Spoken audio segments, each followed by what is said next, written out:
What's going on, YouTube? Welcome back to my channel, man. Make sure to hit that like button and subscribe, man. If it's your first time here, my name is Hani Mahardy, and I help phone flippers optimize and scale their phone flipping business. I'm also an author as well, too. You can get my ebook in the link down below. So in today's video, I want to talk about how to break your limiting beliefs and how to grow a network so big that now you can start networking with millionaires and seven-figure entrepreneurs. So story time. I actually grew up an introvert. People don't even know this, but growing up in school, I never liked to be around people, and I always felt like, I was too shy to make that sort of a jump, saying, because I felt like, all my life, I was actually a student athlete, so I had the work ethic, I had the talent, all that to go to the league. But I realized that, growing up, this is from studying my past. So number one is you have to study your past, right? The reason why you have limiting beliefs is because it's most likely because of your past experiences. So what I did was I started realizing that, growing up with a single parent mom, I saw how that, when you're a child, right, there's so many things that go on in the household.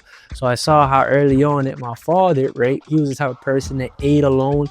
He didn't really like being around people. So a lot of that started reflecting on me, where when I went through high school, I saw how a lot of those things sort of came back to fruition, right? And I didn't really pick up on this until when I got older and I graduated high school, and I saw, oh wow, this actually made a big impact on me, because I realized also too, just seeing how my mom left that situation to go on her own was also a big mindset shift to know, okay, there was something else happening as well too. So number one, it's identifying that your limiting beliefs that you're currently going through. It's subconsciously, there's a chip, right? In the subconscious mind, the thing called limiting beliefs, right? This is something that's rewired into our brains.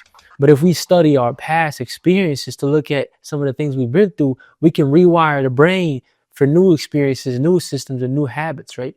So what I did was, I'm like, okay, I have these limiting beliefs, so how do I break them? And I believe the best way to break your limiting beliefs is to do things that are going to scare you, right?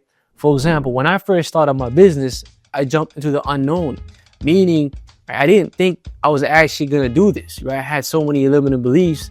My parents were telling me, you should just go get a 9-to-5 job, become a doctor, right? So there's so many titles that they were putting on me, but I realized, okay, these are all things that are being programmed in, but how do I create new belief systems? So I said, okay, I'm going to start a business, right? And I'm going to do this, let's say, for the next 3 years and not expect an outcome, right? Because I know for sure, they were doubting me, saying that you can't do this. Why would you start this business? So as you start to go on that progression of being an entrepreneur, you realize how really hard it is in this game, where, the first couple of years, this is where most people make a mistake. They will focus on making profit, but they don't realize is that the first couple of years, you're just trying to error, right? It's a lot of trial and error, failing a bunch of times, making money, right? And getting back up, right? So I believe your limiting beliefs that you're currently going through, the only way to break them is you have to, I like to call it, jump into the unknown. Meaning the unknown was, for me, it was easy for me to just, I was a tall, like I said, I was a tall 6'5" kid, right? Originally, I was already an athlete, so I had a lot of talent playing basketball. So a couple of years ago, I already had a job, right, working with the youth and developing and playing basketball. But I realized this is a comfort zone. I could do this for the next, I don't know how many years, help kids, right, develop them and train them. But I realized if I want to be different, if I want to go and actually make an impact and actually build something that I want to take, starting a business was very challenging, right? Because you can have all the talent, all the discipline, but if you don't have the mindset and the drive, you won't go far anyway, right? So number one, it's identifying your limiting beliefs, right? What are your experiences that you're currently going through, right? To see, okay, these things are actually happening, but these are past experiences. So identify and break those limiting beliefs. So for me, when I started my business, I said, okay, I'm going to go out there, I'm going to talk to at least 50 to 100 people in a day, because I wanted to get into sales, because I already had so many self-doubt, I didn't want to talk to nobody. So as you start to do that every single day, you build repetition, right? And the way our brain works is it's like a habit, right? Every time you go to the gym, right, the first 30 days, it's not going to be a habit. But if you do it for like 90 days, now 3 months, it becomes like a routine, right? Same thing with sales. The more you talk to people, the better you get over time, right? And so I realized the number one tool was communication, right? Because through my high school year, I never talked to nobody. So I like a lot of communication. I didn't even know how to talk to people.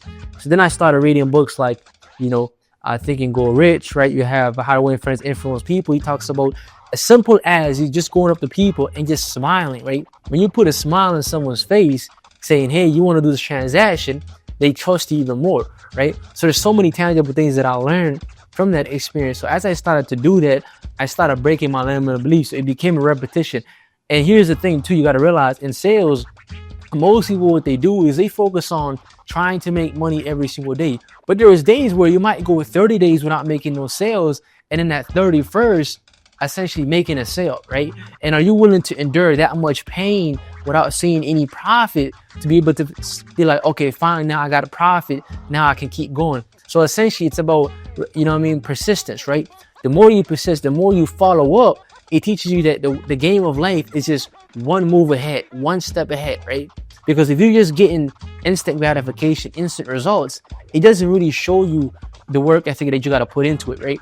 So when I got into sales, I really realized it's a people and it's human nature. So understanding why people actually buy and what are their human emotions. So those are things that I had to learn because I had so many old beliefs from before that I thought people were just bad people. I thought that people just didn't like me, right? But when I started doing those things and I started connecting with people on a deeper level, I started understanding who they were. So I started learning things like empathy, right? Understanding that it's not just about us, it's about the other person. And so every single no that you get is actually getting you one step closer to a yes, right? So once you identify as limiting beliefs, you have to have new habits or maybe you're gotta jump into a business or just try something new, right? And then that's eventually going to give you the motivation or the thing that's going to say, okay, you can actually do this, right? Because you need some type of aha moment where it's like, okay, I can actually do this now, right? So once you build credibility, now you have to essentially do volume, right?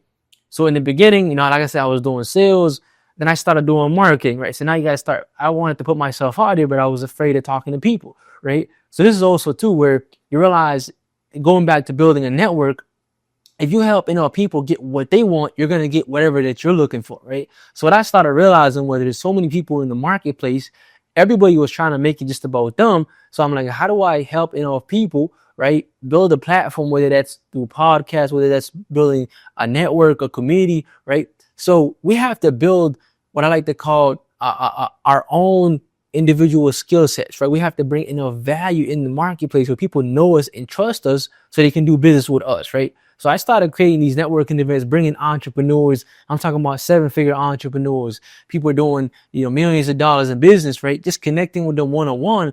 And I realized that people just think that these people are just like successful and they don't like nobody. But you realize these are the most humble, the most down to earth people that actually want to help you and succeed. And also too, you realize in life, everybody is going through problems, right? You're not the only one who's going through problems. Everybody is going through something. If someone doesn't talk about their problems, then most likely they're just a perfect person and they're not going through nothing. Because every time you fix one problem, there's always a ripple effect for another problem that happens. I've seen this so many times in business where you solve one thing, whether it's like I said, you're doing systems, you build out this automation, everything is going good. Then there's this one little piece that's missing at the end that it just breaks everything, right? So you realize these successful individuals all had one thing that they're missing. Whether they were lacking relationship, they was lacking resources. They wanted to connect with that person. So number 2 is identify that once you gain this experience, once you have a little bit of confidence, now your role is to become a key person of influence. As Daniel Priestley likes to say, how can you become a person that people look up to, right? People want to connect with. Also too, once you have this ability, now you can sort of take the platform that you're building, right? And put other people in position to gain their confidence, right? Because here's the thing. There's people in business who've been doing this for 10, 15, 20 years, right? But all they know is they go to their business, they make money, right? But what they don't know is there's another side where you can actually start impacting people, right? And this is why I like the metaphor of each one teach one. When you gain knowledge and information, how can you pass that knowledge down to somebody else, right? So you can create a ripple effect. Because I believe business is like a team sport, right? We have our salespeople, we have our marketing, we have our operations. But once you combine those, once those leaks are fixed and moving, now it's about giving, right? Because you have to give in order to get things back, right? So what I started to realize was a lot of entrepreneurs, they were good, profitable, they were making so much money, but they weren't giving enough.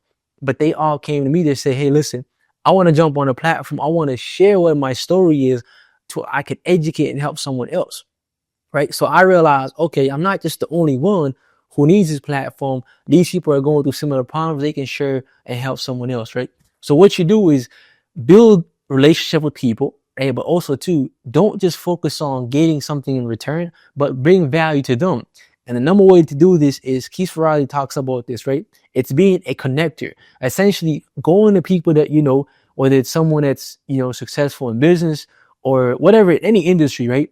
Going to that person and asking them, who can you connect them with that can serve them, right? So here, what you're looking for is you're not looking to take from them, but you're looking to connect them with someone else that can be benefit to them, right? And I realize this right here is the greatest method into building a large network, where most people, what they do is they go to so many networking events, right? And they collect so many business cards. At the end of the day, when they come home, all they are doing is collecting business cards.